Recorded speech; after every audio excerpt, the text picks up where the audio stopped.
Hello, my name is Eric. I am a father of two kids, Marcus, who is 7, and Lucy, who is 5. They all loved things Marvel Comics related. I'm pretty sure you mean they loved all things Marvel Comics related, but alright. Jesus, we literally just started and already there's a flaw. That's great. But this one day, my kids were scared by this extended edition of Spider Man from 2002. One day, I was in my room with my wife Annie while watching TV.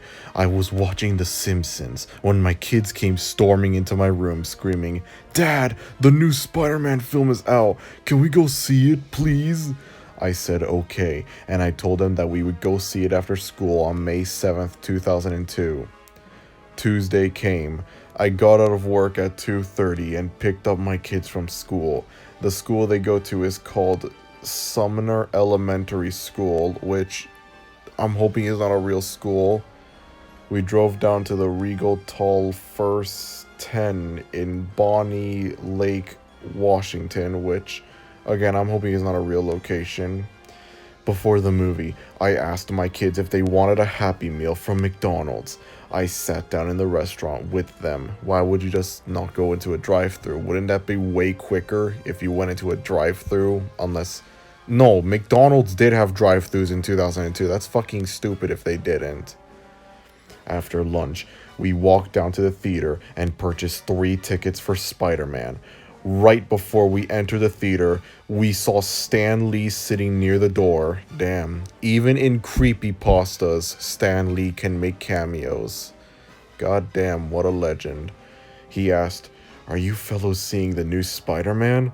I said, "Yes." He replied by saying, "Well, you will not like this version." Okay.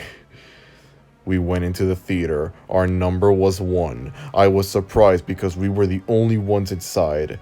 Eventually weird for a new movie like this. Not sure why the word eventually was put there. I'm not sure. I don't think you know what the word eventually means. The previews that were shown were Lilo and Stitch, Stuart Little 2, the Powerpuff Girls movie, Star Wars Episode 2, Attack of the Clones, Jonah, a VeggieTales movie, and The Country Bears. The previews ended, and the film started normally, despite the fact that I saw the movie before my kids did. What does that mean in the context of the story? What does that mean? The film started with Peter Parker running to catch his bus, but the bus obviously speeds up. The next scene cuts to where Peter Parker meets with Harry Osborn's father. I asked my kids to wait in the theater while I went to the bathroom. Parent of the year.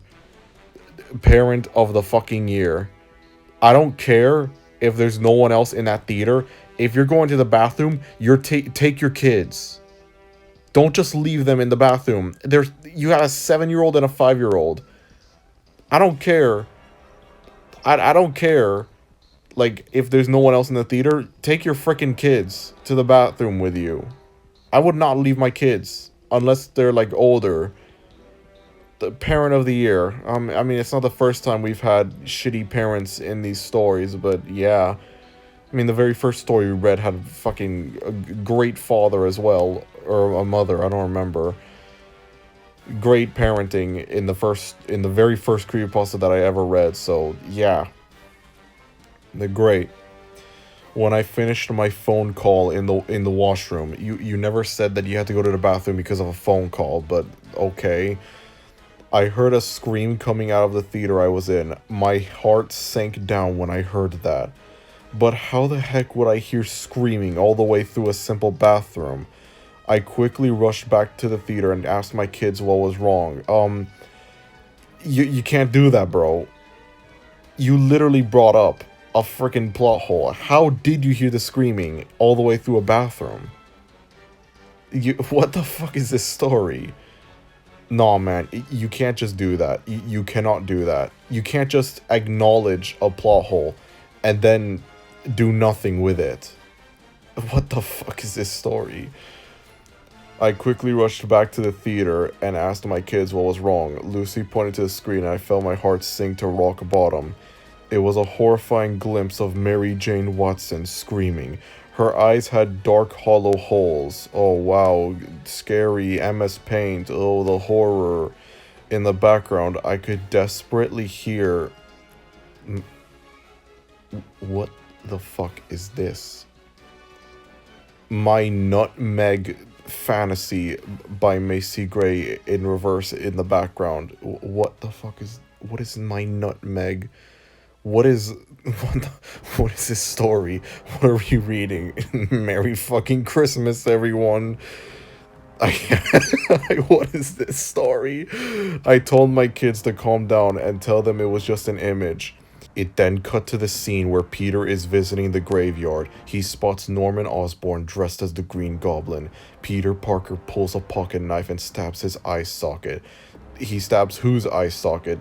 I'm gonna assume Norman's, but like the way it's worded, it could go either way. It's like, is he stabbing Norman's eye sockets or his own eye socket? Whose eye sockets are Peter stabbing? That's a question I just asked. My kids were screaming and crying as he was doing that. I tried to calm my kids down and to tell them that it's just a film. When it got to the scene where Spider-Man fights the Green Goblin on the bridge, Spider-Man takes off his mask and screams so loud I nearly covered my ears, and so did my children. That sounds funny as fuck. It's like, no, that's funny as fuck. Imagine you're watching Spider-Man. It's just the idea of Tobey Maguire's Spider-Man just takes off the mask and just starts screaming really fucking loudly like that's fucking funny. That's not scary. What the fuck is this? We quickly ran to the exit of the theater and we saw Stan Lee again, but I told him that he was right about this scary edition of Spider-Man, and that's all you did? You didn't ask him anything about it? You didn't even ask for like an autograph or a photo with him? Bro, you just freaking met Stan Lee and you did nothing with it. Bro, this could be like an amazing thing with your kids. I mean, like, I know they're probably traumatized from the movie, and no, the usage of the word amazing was not a pun either. But, like, still, oh my god. We came home from the theater and I asked Sony about who created that alternate version of Spider-Man. Oh, really? You're gonna ask Sony? Yeah, let's not ask Stan Lee, who you literally met in person in theaters. You're not gonna ask him anything about the movie. No, no, no, no, no, no. Let's ask Sony. Let's contact Sony. Because that makes frickin' sense. 2 days later, I got an email from Columbia Pictures, which said this. Dear Eric Templeton, we are so sorry about what you... I hope that's not the... I doubt it is, honestly. We are so sorry about what you saw in theaters. The alternate version you watched was created by Edward Fanning, who I'm also doubting is a real person. He was a suicidal man that had no choice but to create an alternate version of Spider-Man.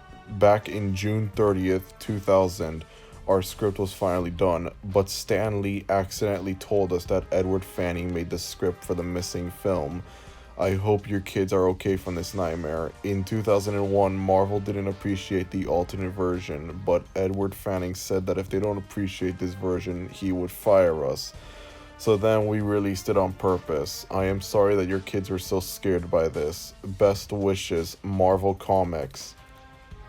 It makes no fucking sense, but okay. I'm glad that this nightmare is over. I didn't get any nightmares, only my kids did have a nightmare where Peter Parker and Mary Jane Watson came into Lucy's bedroom just laughing, and Marcus had a nightmare. Marcus's name is not capitalized, that's how you know it's good. Had a nightmare where Green Goblin shot him with a pumpkin bomb. The nightmare has ended for now, but it will still occur later in the future. What does that mean? Are we gonna get sequels to this? Are we gonna get creepypastas based on Spider-Man 2 and Spider-Man 3? Why stop there? Are we gonna get it on the Amazing Spider-Man movies? Or what about the Tom Holland films? You know, Homecoming, Far From Home, No Way Home. Are we gonna get those as well? Are we gonna get Into the Spider-Verse creepypastas? What about... Why stop there? Let's get the fucking Venom movies as well. Why the hell not? You know what? They count a little bit. Captain America: Civil War, Infinity War, and Endgame. Screw you. They all count as Spider-Man films. I don't care. You know what? Why don't we go all the way out and let's do that one bootleg like Turkish movie that features Spider-Man and Captain America. No one watching this is gonna know what the fuck I'm talking about. But yeah, let's do that bootleg Turkish movie that has like Spider-Man and Captain America. No one's gonna know what I'm talking about, but I don't care. Yeah, that was Spider-Man Extended Edition. What is this? Oh, I don't know what to say. You know, there's certain things that make me think this is satire, but I don't think it is. I don't think it is.